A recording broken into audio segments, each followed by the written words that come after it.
कल अपन ने रामदेव जी तंवर तक का पीछे का लोक देवता का इतिहास राजस्थान का पढ़ा था।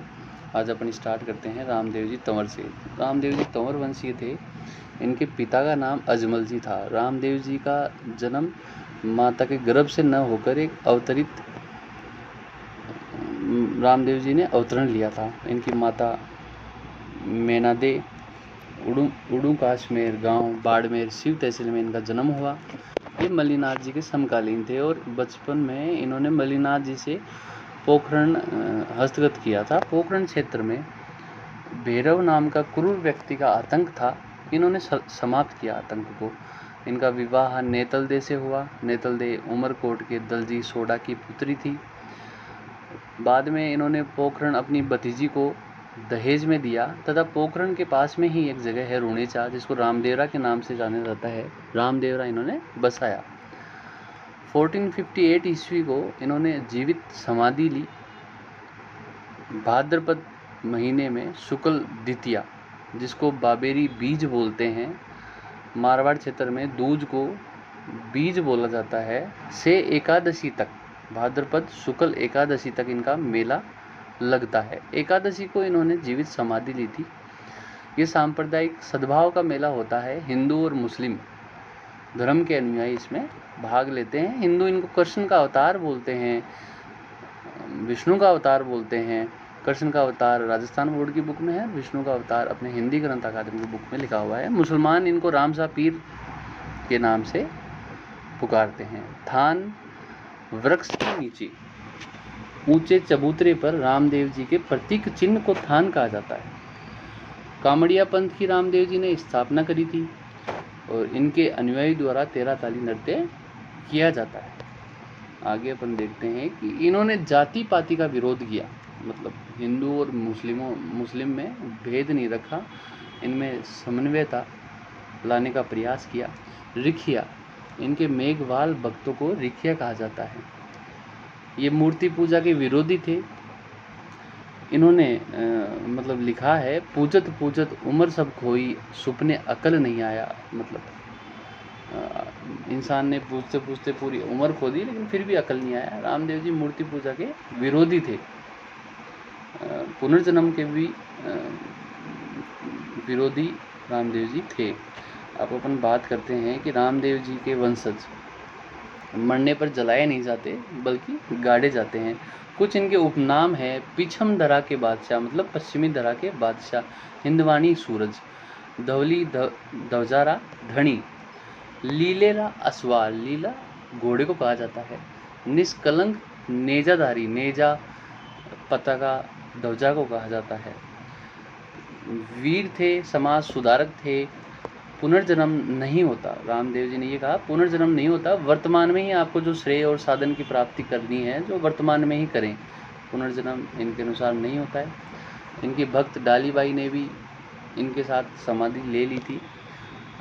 चूँकि बीच में प्रसंग आया 13 ताली नृत्य का, तो अपन देखते हैं 13 ताली नृत्य आज के ज़माने में एक व्यावसायिक नृत्य हो गया है। कामड़िया पंथ की महिलाओं द्वारा ये नृत्य किया जाता है।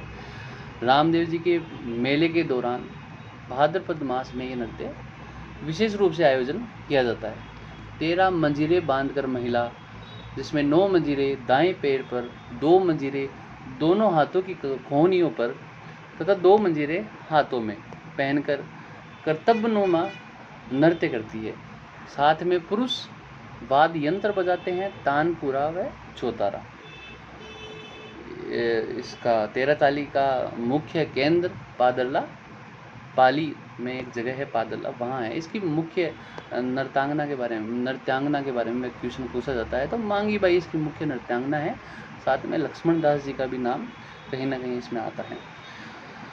फिर अपन अगले 5 पीर में है जो लोक देवता, उनकी बात करते हैं। तो हड़बुजी सांखला, हड़बुजी सांखला का जन्म बुढ़ोल नागौर में एक जगह है जहाँ हड़बुजी सांखला का जन्म हुआ।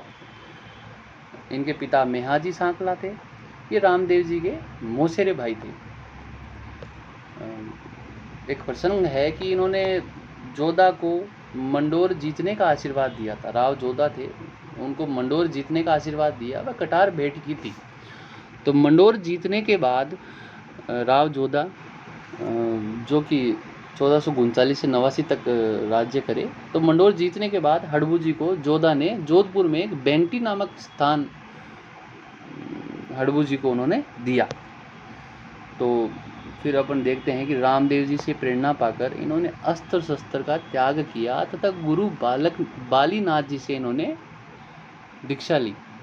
ये चमत्कारी महापुरुष थे, सगुन शास्त्र के ज्ञाता। हड़बू जी सगुन शास्त्र के ज्ञाता थे, ज्योतिषी थे, भविष्य दृष्टा थे। भविष्य दृष्टा ऐसे है कि जब ये अपने गांव बुडोल नागौर में थे तो जोधपुर के राजा राव जोधा आ रहे थे, तो उनकी भोजन की व्यवस्था इन्होंने पहले से ही करवा दी। तो राजा ने कहा कि आपने ये भोजन की व्यवस्था, आपको पता था कि मैं आ रहा हूँ। तो इस प्रकार ये भविष्य दृष्टा थे, इनको पहले से ही पता चल जाता था। बेंगटी फलोदी में इनका स्थान है जहाँ हड़बू जी का मंदिर है। हड़बू जी की बैलगाड़ी की पूजा की जाती है। उसी बैलगाड़ी में ये गायों की, उसी बैलगाड़ी में चारा ले जाकर गायों की सेवा करते थे, बीमार गायों की। जो हड़बू जी का मंदिर बेंगटी फलोदी में है, वो मंदिर का निर्माण अजीत सिंह द्वारा करवाया गया। हड़बू जी हो गए। अभी अपन पढ़ते हैं मेहाजी मांगलिया। ये भी पांचों पीरों में है। तो मेहाजी मांगलिया का जन्म वैसे तो पवार वंश में हुआ, लेकिन पालन पोषण मांगलिया वंश में हुआ। मांगलिया वंश, इनके ननिहाल के जो लोग थे वो मांगलिया वंश के थे, इसलिए इनके आगे मेहाजी मांगलिया नाम लगता है। थोड़े स्वाभिमानी स्वभाव के थे, इस कारण ऑब्वियस बात है कि इनके शत्रु भी खूब हुए। जैसलमेर के राव रणक देव भाटी से युद्ध करते हुए ये वीर गति को प्राप्त हुए। मुख्य मंदिर मांगलिया, मेहाजी मांगलिया का बापिनी जोधपुर में है। इनका मेला भाद्रपद कृष्ण अष्टमी को लगता है। इनका घोड़ा जिसका नाम है किरड़ काबरा, किरड़ काबरा इनका घोड़ा है। पूजा करने वाले बोबों में वंशवृद्धि नहीं होती, वो आपस में ही गोद लेकर अपने वंश को आगे बढ़ाते हैं, ऐसा माना जाता है। मांगलिया राजपूत बताया, जो इनका ननिहाल में मांगलिया राजपूत थे, वो 12 गांवों का एक समूह था जिसको मांगलिया बाटी कहा जाता था। ये आज भी घोड़ा नहीं रखते हैं, और विवाह के अवसर पर दूल्हे को घोड़ी पर सवारी नहीं कराई जाती है।